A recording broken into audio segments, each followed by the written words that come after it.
happening in the Gulf of Mexico. There is a tropical wave out there, and it's in the southwestern Caribbean Sea near Belize, south of the Yucatan. And as it travels over land, tonight, tomorrow as well, it'll stay relatively weak. It's not until it emerges into the Gulf and the western Gulf where it will enter a slightly more conducive and favorable environment.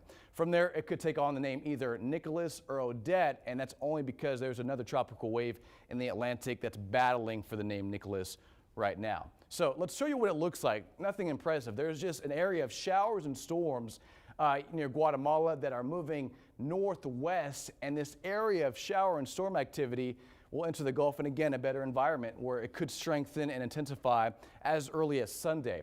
Now, getting a lot of questions. Where is this system going to go? There's a ridge of high pressure over us right now. If this were to play out on Sunday and Monday, this would keep the system farther south and over Mexico.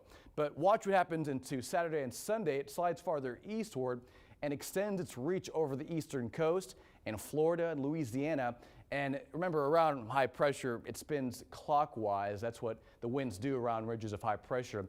And this will eventually help tug on it and push it towards the Texas coast. Now, question number two, how strong is this going to get? Now, remember, wind shear is the increase in wind speed with height. And when there's a lot of wind shear over the water and a tropical system enters that environment, that usually tears it apart. So the more wind shear there is, the more likely it won't strengthen or at least rapidly intensify. So by Sunday and Monday, there will be a sheared environment in the Gulf of Mexico, which bottom line should keep it relatively disorganized. Could it strengthen into a tropical depression or a storm? Yeah, but in terms of hurricane strength, I don't think that's what we're looking at. So let's time it out for you. Sunday night is when things start to really go downhill, scattered showers, a few storms. On Monday is when I'm pinpointing when the heavy rain is going to start. Monday afternoon around lunchtime through about 5 and 6 and 7 p.m.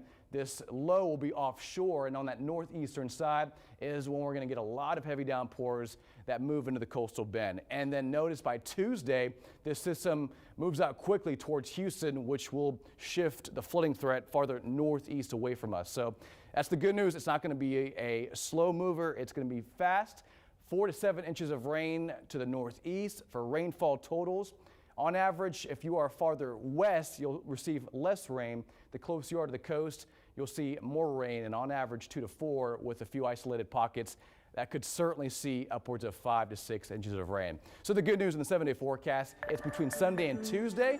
Flooding threat primarily on Monday, high temperatures upper 80s, near 91 on Wednesday. We start to trend down on the rain coverage by Tuesday night, Wednesday, Thursday, and Friday.